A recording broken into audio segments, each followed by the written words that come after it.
Hello everyone, it's me Smita from this side and I hope you all are doing well. So जैसे कि हम अपने foundation design engineering का syllabus complete कर चुके हैं एंड हमने कुछ इंपॉर्टेंट टॉपिक्स भी देखे थे जो हमारे एग्जाम पॉइंट ऑफ व्यू से काफ़ी इंपॉर्टेंट है, हमने वो देखे थे। एंड जो आज की हमारी वीडियो रहने वाली है, शॉर्ट रिविज़न वीडियो रहने वाली है। इसमें हम अपनी यूनिट्स को रिवाइज करेंगे शॉर्ट में। So let start today video. जो हमारी फर्स्ट यूनिट है वो है सॉइल एक्सप्लोरेशन एंड इंस्यू टेस्टिंग। सो हम आज की वीडियो स्टार्ट करते हैं, इंट्रोडक्शन टू फाउंडेशन इंजीनियरिंग। जैसे कि हमें पता है, हमने डिटेल में पहले भी पढ़ा है, जो फाउंडेशन डिज़ाइन होती है वो एक प्रोसेस है डिज़ाइन, जिसमें हम डिज़ाइनिंग करते हैं अपने बेस स्ट्रक्चर को। जो हमारा स्ट्रक्चर होता है उसके बेस को हम डिज़ाइन करते हैं ताकि जो हमारा लोड है वो सेफली ट्रांसफ़र हो पाए सॉइल में without any failure. Foundation designing एक प्रोसेस है जिसमें हम डिज़ाइन करते हैं अपने स्ट्रक्चर के बेस को, जिससे कि जो हमारा लोड है वो सॉइल में इजीली ट्रांसफ़र हो जाए without any failure. Need of foundation. Need हमें फाउंडेशन की इसलिए पड़ती है ताकि हम ट्रांसफ़र कर पाएँ अपने लोड को सेफली सॉइल तक, प्रिवेंट कर पाएँ सेटलमेंट्स को एंड प्रोवाइड करें हम stability against sliding and overturning के, एंड डिस्ट्रीब्यूट करें लोड को यूनिफॉर्मली अपने सॉइल में डिस्ट्रीब्यूट कर पाएँ लोड को। एडवांटेजेस क्या होते हैं फाउंडेशन इंजीनियरिंग के या फिर फाउंडेशन डिज़ाइन करने के? ये हमारे इंक्रीज कर देता है स्ट्रक्चर की स्टेबिलिटी को, प्रिवेंट्स करता है क्रैक एंड अनइवन सेटलमेंट को। अगर हम अपने जो हमारा प्रोजेक्ट है, जो हमारा स्ट्रक्चर है, हम उसको पूरे डिज़ाइनिंग के साथ बना रहे हैं तो इससे हमारे स्ट्रक्चर की स्टेबिलिटी बढ़ती है, हमारा स्ट्रक्चर प्रिवेंट हो जाता है क्रैक्स एंड अनइवन सेटलमेंट से। क्योंकि जब हम पूरे प्लानिंग के साथ बना रहे होते हैं तो हम वही चीज़ बना रहे होते हैं जिनकी हमें ज़्यादा रिक्वायरमेंट्स हैं। प्रोटेक्ट करता है हमें अगेंस्ट मॉइस्चर के, एंड इंक्रीज हो जाती है हमारी लाइफ ऑफ स्ट्रक्चर। जो हमारा स्ट्रक्चर है उसका लाइफ स्पैन भी बढ़ जाता है। एंड रेजिस्ट करता है हमारे स्ट्रक्चर को विंड एंड अर्थक्वेक फोर्स से, जब हम अपने स्ट्रक्चर को डिज़ाइन करके उसकी फाउंडेशन को बिल्ड करते हैं। सेकेंड है नीड ऑफ स्टडी, ताकि हम इंश्योर कर पाएँ सेफ्टी एंड इकोनॉमी अपने स्ट्रक्चर की। मीन्स जो हम स्ट्रक्चर बना रहे हैं वो सेफ है या नहीं है। जिस जगह पे हम बना रहे हैं स्ट्रक्चर को, उस जगह की पूरी प्रॉपर्टीज़ देख के उस जगह पे हमें कैसी फाउंडेशन की ज़रूरत है, उसकी से हम अपनी सेफ्टी को इंश्योर करते हैं। इकोनॉमी ऑफ स्ट्रक्चर मीन्स जो हम स्ट्रक्चर बना रहे हैं वो हमारा पॉकेट फ्रेंडली है या नहीं है। ये हेल्प करता है हमें अप्लाई करने में थ्योरेटिकल नॉलेज को रियल प्रॉब्लम्स में, एंड हेल्प करता है हमें सिलेक्टिंग सुटेबल फाउंडेशन। जैसे कि हमारी फाउंडेशन होती है डीप फाउंडेशन, सैलो फाउंडेशन, तो हमें किस फाउंडेशन की ज़रूरत है वो हम डिसाइड कर पाते हैं स्टडी करके। कंट्रोल सेटलमेंट, अपने सेटलमेंट को हम कंट्रोल कर पाते हैं एंड ये यूज़फुल होते हैं डिज़ाइन करने में bridges, dams and buildings. Then next है सॉइल एक्सप्लोरेशन। एक्सप्लोरेशन मीन्स किसी चीज़ को एक्सप्लोर करना।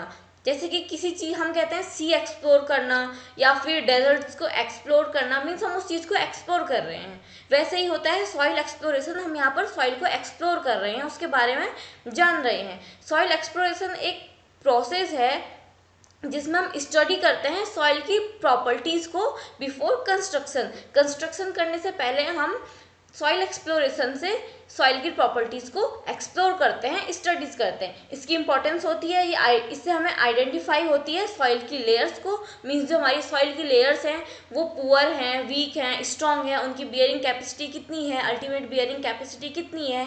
हमें डिफरेंट प्रॉपर्टीज़ सॉइल लेयर्स की पता चलती हैं।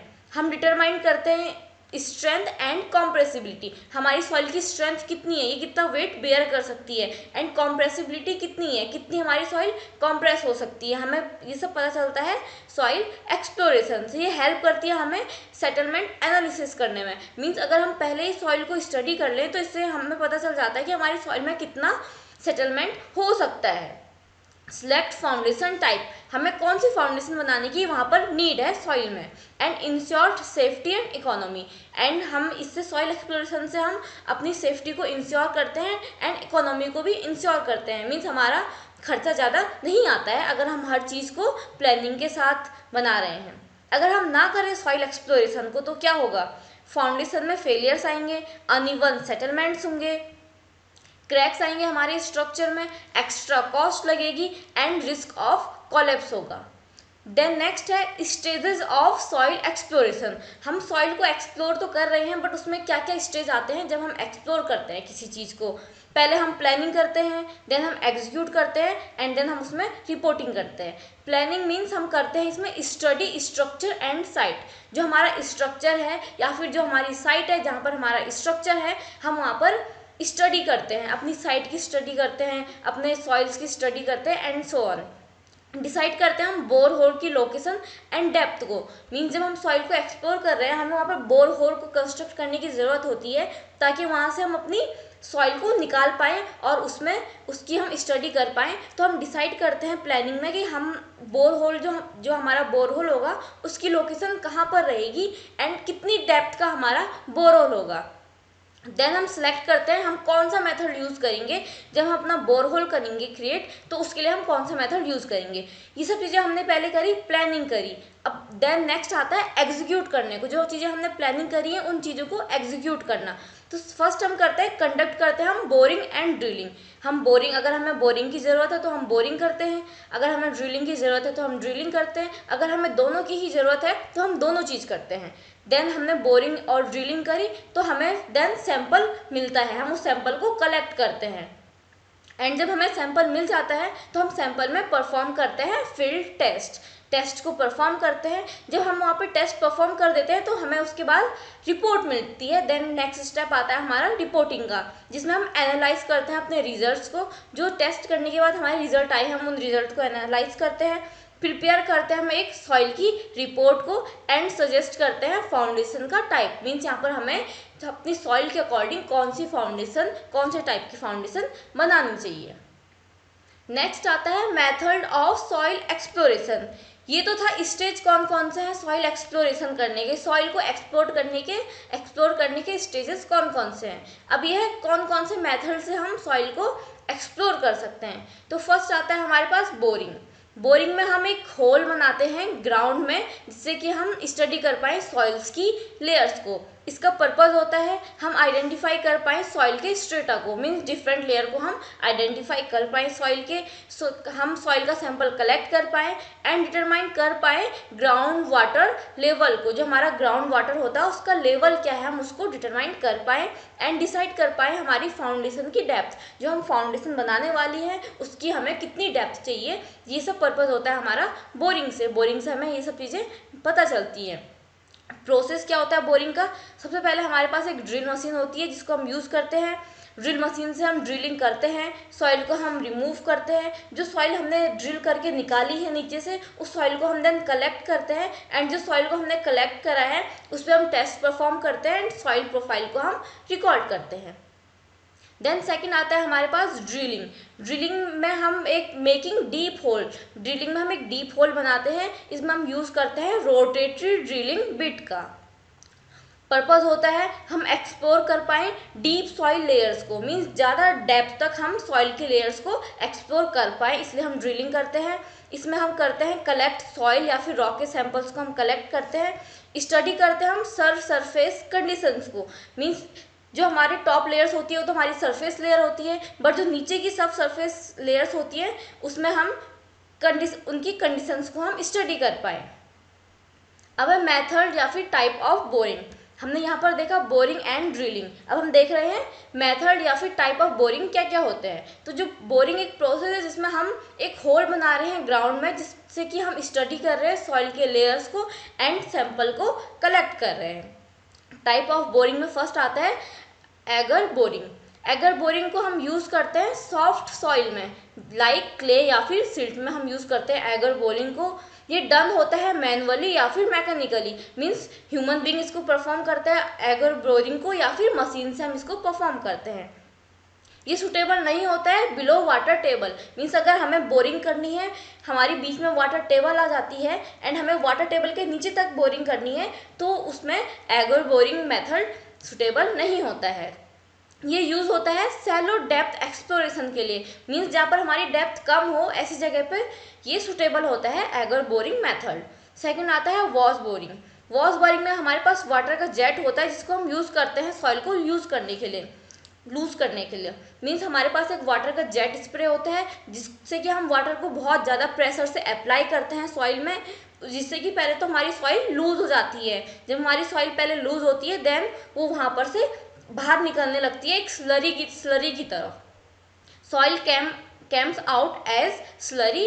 इसको हम यूज़ करते हैं सैंडी या फिर सॉफ्ट सॉइल में। इसमें लिमिटेशंस होती है, हमें सैंपल जो मिलता है वो डिस्टर्ब्ड सैंपल मिलता है, क्योंकि जो सैंपल हमें मिल रहा है वो स्लरी की तरह मिल रहा है, वो डिस्टर्ब सैंपल मिलता है हमें। थर्ड जो मेथड होता है बोरिंग का वो है परक्यूजन ड्रिलिंग। इसमें हम हैवी टूल को ड्रॉप करते हैं रैपिडली हम एक हैवी टूल को ड्रॉप करते हैं एंड जो हमारी हार्ड सॉइल है या फिर रॉक है वो ब्रेक हो जाती है। इसको हम यूज़ करते हैं हार्ड स्ट्रेटा में। लिमिटेशन होती है, स्लो प्रोसेस होती है। जब हम अपने हैवी टूल को ड्रॉप करते हैं रैपिडली एंड हमारी जो सॉइल है या फिर जो रॉक है जब वो ब्रेक हो जाती है तो वहाँ से हम अपना सैंपल कलेक्ट कर लेते हैं। फोर्थ है रोटेटरी ड्रिलिंग। इसमें हम रोटेटरी ड्रिल बिट से कट करते हैं सॉइल या फिर रॉक से। हमारे पास एक रोटेटिंग ड्रिल बिट होती है जिससे हम कट करते हैं अपनी सॉइल को या फिर रॉक्स को। इसमें हम कॉन्टिन्यूस ड्रिलिंग करते जाते हैं। इसको हम यूज़ करते हैं जहाँ पर हमें डीप एक्सप्लोरेशन करनी होती है या फिर रॉक की लेयर्स को स्टडी करनी होती है। मीन्स जहाँ पर हमें बहुत ज़्यादा डेप्थ तक हमें एक्सप्लोरेशन करना होता है, वहाँ पर हम यूज़ करते हैं रोटेटरी ड्रिलिंग का। या फिर जहाँ पर हमारी जो लेयर है वो रॉक की लेयर्स है, वहाँ पर हम यूज़ करते हैं रोटेटरी ड्रिलिंग का। इसके एडवांटेज होते हैं, फास्ट एंड एफिशिएंट मेथड होता है। Depth of exploration at least 5 times foundation width. Means जो हमारी फाउंडेशन है अगर उसकी विड्थ हमारी 1 मीटर की है तो जो हमारी डेप्थ होगी फाउंडेशन की वो हमें 5 टाइम्स ऑफ विड्थ रखनी पड़ेगी। अगर हमारी विड्थ 1 मीटर की है तो हमें देन डेप्थ एटलीस्ट 5 मीटर रखनी पड़ेगी, 5 टाइम्स ऑफ विड्थ रखनी पड़ती है। एडवांटेज क्या होते हैं इनके, ये एक्यूरेट रिजल्ट्स देते हैं हमें, ये सुटेबल होते हैं डीप इन्वेस्टिगेशंस में एंड हेल्प करते हैं हमें सेफ डिज़ाइनिंग करने में। अदर मेथड्स भी होते हैं जैसे कि हमारे पास है direct method, indirect method and semi direct method. Direct method में आ जाता है हमारे टेस्ट पिट, मीन्स जिनमें हम डायरेक्टली उनको परफॉर्म कर रहे हैं। हम ना ही कोई सैंपल कलेक्ट कर रहे हैं ना ही अपने सैंपल को कलेक्ट करके लैब में ले जा रहे हैं, हम डायरेक्टली परफॉर्म कर रहे हैं। उसमें फर्स्ट आता है हमारा टेस्ट पिट्स, ट्रेंचेज, ये होते हैं use for shallow depth. Direct method हम सैलो डेप्थ के लिए यूज़ करते हैं। इनडायरेक्ट मेथड में आते हैं हमारे geophysical method and no drilling required. Indirect method में कोई भी ड्रिलिंग रिक्वायर्ड नहीं होती है। देन थर्ड आता है हमारा सेमी डायरेक्ट मेथड। जो हमारे सेमी डायरेक्ट मेथड होते हैं उसमें हमारा आ जाता है standard penetration test, cone penetration test. Then है soil sampling. Soil sampling means soil को हमने एज अ सैंपल कलेक्ट करना है। Soil sampling is collecting soil for testing. Test करने के लिए सॉइल के सैंपल को कलेक्ट करना है। इसकी इंपॉर्टेंस होती है, इसे हम डिटरमाइन करते हैं सैंपल से स्ट्रेंथ एंड कॉम्प्रेसिबिलिटी को एंड ये हेल्प करता है लैब टेस्टिंग में।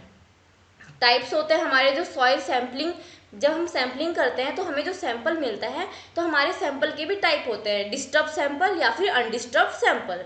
तो जो हमारा डिस्टर्ब सैंपल होता है उसमें जो स्ट्रक्चर होता है वो डिस्टर्ब रहता है। मीन्स जो हमारी सॉइल की जो डिफरेंट लेयर होते हैं, डिफरेंट स्ट्रेटा होते हैं, उनमें हमें सॉइल लेयर बाय लेयर नहीं मिलती है, पूरी डिस्टर्ब सैंपल में मिलती है, पूरी डिस्टर्ब होती है। हम नहीं क्लासीफाई कर पाते हैं कि अपर लेयर की सॉइल है, ये लोअर लेयर की सॉइल है, ये मिडल लेयर की सॉइल है। ये यूज़ होता है क्लासिफिकेशन करने में। एग्जाम्पल है इसके auger sample and split spoon sampler. Undisturbed sample means जिसमें सैंपल हमारा डिस्टर्ब नहीं होता है, इसमें जो हमारा स्ट्रक्चर होता है वो प्रिजर्व रहता है। ये यूज होता है स्ट्रेंथ टेस्ट करने के लिए एंड इसका एग्जाम्पल है Shelby tube and piston sampler. जो हमारे सैंपलर होते हैं जिनसे मीन्स हम सैंपल को कलेक्ट करते हैं, उनके जो हमारे इंस्ट्रूमेंट्स होते हैं वो होते हैं split spoon sampler, thin wall या फिर सेल बाई ट्यूब और पिस्टन सैंपलर। इनसे हम अपने सैंपल को कलेक्ट करते हैं। अब है इंस्यूट टेस्ट। इंस्यूट टेस्ट वो होते हैं जिनको हम डायरेक्टली साइट पे ही कंडक्ट करते हैं, उन टेस्ट को हम बोलते हैं इंस्यूट टेस्ट। इंस्यूट टेस्ट में फर्स्ट आता है standard penetration test. Standard penetration test most common use होने वाला इंस्यूट टेस्ट है, जिससे कि हम डिटरमाइन करते हैं सॉइल की स्ट्रेंथ को। इसका प्रोसीजर होता है, हमें एक बोर होल बनाना होता है। बोर होल बनाते हैं हम, उसके बाद हमारे पास जो होता है स्प्लिट स्पून सैम्पलर होता है, उसको हम प्लेस करते हैं बॉटम में। पहले हमने एक बोर होल बनाया, देन उसमें हमने अपने स्प्लिट स्पून एक सैम्पलर को प्लेस कर दिया उसके बॉटम में। देन हमारे पास एक हैमर होता है, उस हैमर का वेट होता है 63.5 kg का, एंड उसको हम ड्रॉप करते हैं 750 mm की हाइट से। सबसे पहले हमने एक बोर होल बनाया, देन उस बोर होल में हमने एक अपना स्प्लिट स्पून सैम्पलर को प्लेस करा।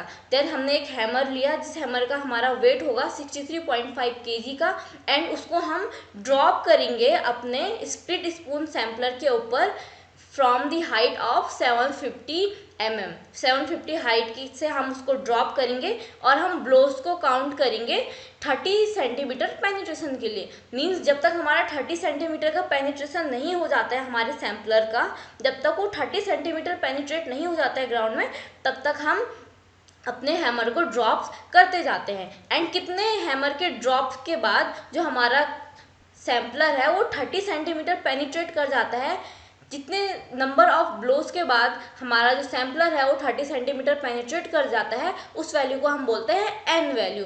N value means number of blows, कितने हमें ब्लोज रिक्वायर्ड हुए अपने सैम्पलर को 30 सेंटीमीटर पेनिट्रेट करने में। इसके यूजेस होते हैं, इससे हमें डिटरमाइन होता है सॉइल की डेंसिटी, हम एस्टिमेट कर पाते हैं बियरिंग कैपेसिटी एंड प्रिडिक्ट कर पाते हैं अपने सेटलमेंट को। अब स्टैंडर्ड पेनिट्रेशन टेस्ट में कुछ करेक्शन होते हैं। फर्स्ट होता है ओवरबर्डन करेक्शन। जो हमारी सॉइल होती है डीपर डेप्थ में, उसमें हाई प्रेशर रहता है, तो हमें करेक्ट एन वैल्यू निकालनी होती है फॉर इफेक्टिव स्ट्रेस के लिए। इसकी हमें ज़रूरत पड़ती है ओवरबर्डन करेक्शन की, ताकि हम मेक रिजल्ट कंपेरेबल, मीन्स हम अपने रिजल्ट को कंपेरेबल बना पाएँ। सेकंड जो करेक्शन होता है वो होता है डायल टेंसी करेक्शन। ये डायल टेंसी जो करेक्शन होता है वो अप्लाइड होता है फाइन सैचुरेटेड सैंड्स में, जहाँ पर हमारी जो एन की वैल्यू आती है वो ग्रेटर देन 15 आती है। फाइन सैचुरेटेड सैंड में वहाँ पर हम डायल टेंसी करेक्शन अप्लाई करते हैं। इसकी नीड हमें पड़ती है ताकि हम रिड्यूस कर पाएँ excess resistance due to pore water pressure. Pore water pressure की वजह से जो हमारा एक्सिस रेजिस्टेंस लग रहा है उसको हम रिड्यूस कर पाएँ, इसलिए हम डायल टेंसी करेक्शन को अप्लाई करते हैं फाइन सैचुरेटेड सैंड में। थर्ड जो हमारा आता है वो आता है एनर्जी करेक्शन। एक कॉन्सेप्चुअल है, एक्चुअल में ये होता नहीं है, बट इसमें जो हम करते हैं वो होता है account for hammer efficiency. Hammer की एफिशिएंसी के लिए हम इसको अकाउंट करते हैं, एंड इसकी नीड हमें इसलिए पड़ती है ताकि हम इम्प्रूव कर पाए अपनी एक्यूरेसी को। देन नेक्स्ट आता है कोन penetration test. Cone penetration test को हम स्टैटिक कोन पेनिट्रेशन टेस्ट भी बोलते हैं। इसका प्रोसीजर होता है, जो हमारे पास एक कोन होता है उसको हम पुश करते हैं सॉइल में एक कांस्टेंट रेट पे, एंड जब हम कोन को पुश कर रहे होते हैं सॉइल में, तो जो सॉइल हमारा रेजिस्टेंस अप्लाई करता है कोन में, हम उस रेजिस्टेंस को मेजर करते हैं कॉन्टिन्यूसली। जो मेजरमेंट्स होते हैं इसमें जो हम मेज़र करते हैं वो होता है कोन रेजिस्टेंस को, मीन्स कोन पे कितना रेजिस्टेंस अप्लाई हो रहा है, एंड स्लिप की फ्रिक्शन को। इसके एडवांटेजेस होते हैं, हमारा जो कोन पेनिट्रेशन टेस्ट होता है उसके एडवांटेज होते हैं, हमें कॉन्टिन्यूस सॉइल की प्रोफाइल मिल जाती है, ये मोर एक्यूरेट होता है देन स्टैंडर्ड पेनिट्रेशन टेस्ट से, ये फास्ट होता है एंड रिलायबल होता है, एंड हमें कोई भी बोर होल क्रिएट करने की ज़रूरत नहीं होती है। बट इसमें कुछ लिमिटेशंस भी होते हैं। फर्स्ट होता है कोई भी हमें सॉइल सैंपल ऑब्टेन नहीं होता है, no soil sample obtain.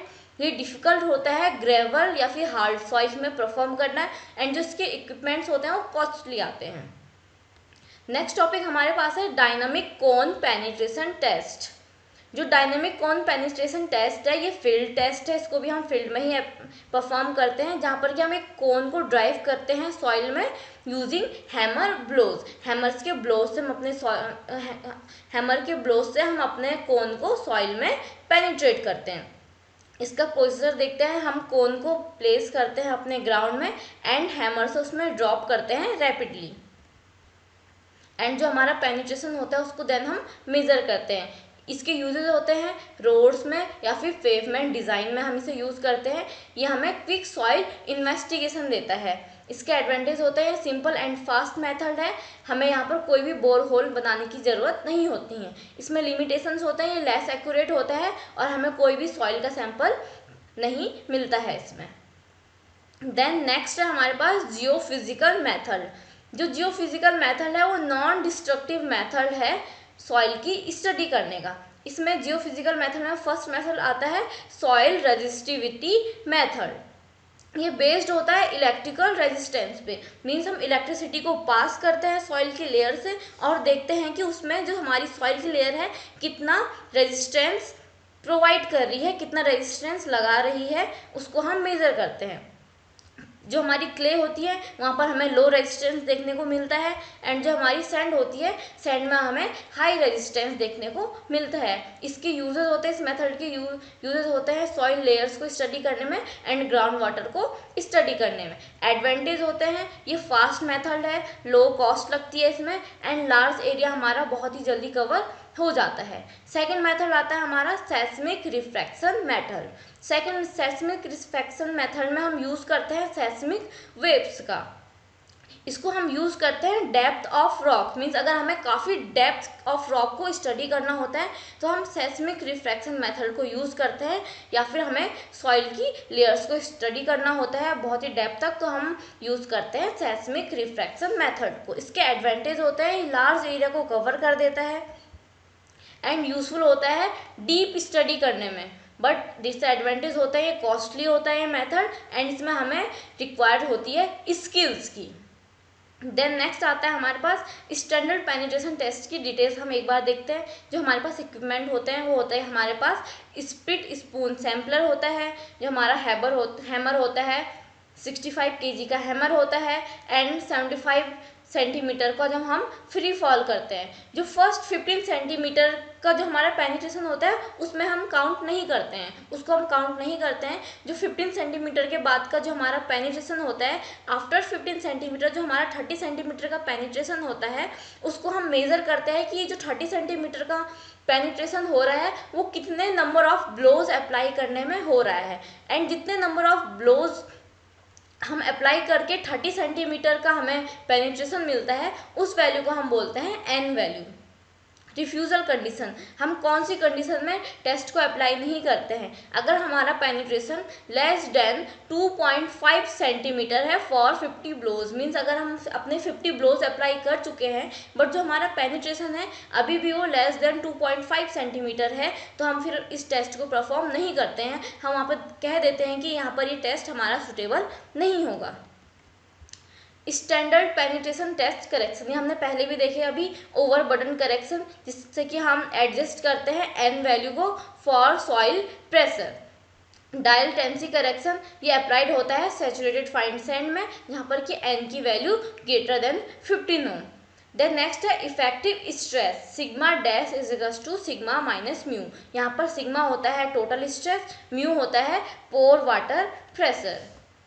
Numerical concept, अगर हमें न्यूमेरिकल आते हैं तो न्यूमेरिकल में हमें कैलकुलेट करनी होती है चीज़ें स्टेप बाय स्टेप। फर्स्ट हमें कैलकुलेट करना होता है इफेक्टिव स्ट्रेस, देन हमें अप्लाई करना होता है ओवरबर्डन करेक्शन, देन हमें अप्लाई करना होता है डायल टेंसी करेक्शन अगर हमें पूछा गया हो ये करने के लिए। इंपॉर्टेंट क्वेश्चन हमारे जो फर्स्ट यूनिट से हैं वो रहेंगे define soil exploration. Soil exploration होता क्या है, डिफाइन करें स्टैंडर्ड पेनिट्रेशन टेस्ट या फिर कोन पेनिट्रेशन टेस्ट। जो शॉर्ट में क्वेश्चन रहेंगे वो रहेंगे explain boring method, boring methods क्या क्या होते हैं, या फिर एक्सप्लेन सैम्पलिंग, सैम्पलिंग क्या क्या होते हैं, इनके टाइप्स क्या होते हैं। जो लॉन्ग क्वेश्चन हो सकते हैं वो हो सकता है explain standard penetration test with diagram and explain geophysical methods. एक बार फॉर्मुलाइज देख लेते हैं सारे। फर्स्ट आता है हमारे पास इफेक्टिव ओवरबर्डन प्रेशर का या फिर इफेक्टिव ओवरबर्डन स्ट्रेस का, जिसका बेसिक फॉर्मूला होता है वो होता है sigma dash equals to sigma minus mu. इसको हम अगर एक्सपेंडेड फॉर्म में लिखें तो सिग्मा की जगह हम रख सकते हैं यहाँ पे gamma into Z, and mu की जगह पे हम रख सकते हैं gamma W into Z W.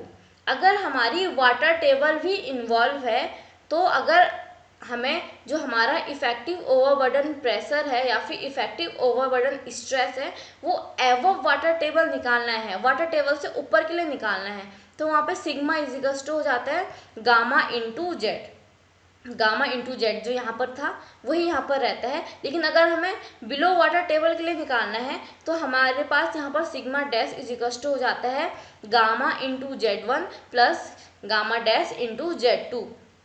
And जो एक गामा डैश है, गामा डैश हमारा निकलता है gamma saturated minus gamma W से। जो हमारे पास सिग्मा डैश होता है वो होता है हमारे पास इफेक्टिव स्ट्रेस, सिग्मा है हमारे पास टोटल स्ट्रेस, म्यू है हमारे पास पोर वाटर प्रेशर, गामा है हमारे पास यूनिट वेट ऑफ सॉइल। जो हमारे पास एक गामा है ये हमारे पास यूनिट वेट ऑफ सॉइल। जो हमारे पास गामा सैचुरेटेड है ये सैचुरेटेड यूनिट वेट। एंड जो गामा डैश है हमारे पास वो है सबमर्ज यूनिट वेट। जो हमारे पास गामा डब्ल्यू है वो है यूनिट वेट ऑफ वाटर, जिसकी वैल्यू हमेशा कांस्टेंट होती है 9.81 किलो न्यूटन पर मीटर क्यूब। एंड जो जेड है वो है हमारे पास टोटल डेप्थ, हमारे पास टोटल डेप्थ कितनी है। एंड अगर हमारे पास वाटर टेबल इन्वॉल्व है तो अगर हम यूज़ कर रहे हैं Z1 एंड Z2 का, तो जो हमारे पास Z1 होता है वो होता है depth above water table, means water table के ऊपर की क्या डेप्थ है हमारी। एंड Z2 होता है डेप्थ बिलो वाटर टेबल के नीचे की हमारी क्या डेप्थ है। सेकेंड है ओवरबर्डन करेक्शन। इसका फॉर्मूला होता है N dash is equal to CN into N. इसमें करेक्शन फैक्टर जो होता है वो होता है CN equals to 350 upon sigma dash. And जो सिग्मा डैश होता है वो उसे हम किलो न्यूटन पर मीटर स्क्वायर या फिर टन मीटर स्क्वायर में निकालते हैं, डिपेंड होता है कौन सी हम यूनिट यूज़ कर रहे हैं। Limit condition CN smaller than और इक्वल टू 1.7। यहाँ पर जो n था वो हमारे पास था observe standard penetration value, means जो हमने नंबर ऑफ हैमर्स अप्लाई कर रहे हैं, कितने नंबर ऑफ हैमर अप्लाई कर रहे हैं। एंड जो एन डैश है हमारे पास वो है ओवरबर्डन करेक्टेड वैल्यू, मीन्स हमने जो करेक्ट वैल्यू निकाली है n की उसको हम डिनोट करते हैं एन डैश से। CN है हमारे पास correction factor and sigma dash है हमारे पास इफेक्टिव ओवरबर्डन प्रेशर। थर्ड आता है हमारे पास डायल्टेंसी करेक्शन। इसमें ये अप्लाई होता है हमारी सॉइल में जब हमारी सॉइल हो फाइन सैचुरेटेड सैंड हो या फिर सिल्ट हो यहाँ पे, या फिर जो हमारा एन डैश है उसकी वैल्यू ग्रेटर देन 15 हो। इसका फॉर्मूला होता है N double dash equals to 15 plus 0.5 in bracket N dash minus 15। जो हमारे सिंबल्स हैं एन डैश हमारा डिनोट करता है फाइनल करेक्टेड एन की वैल्यू को, एंड एन डैश हमारा डिनोट करता है ओवरबर्डन करेक्टेड एन की वैल्यू को। जो ये वाला फॉर्मूला है हमारा कंबाइंड करेक्शन फॉर्मूला, यही हम मेनली यूज़ करते हैं अपने न्यूमेरिकल्स में।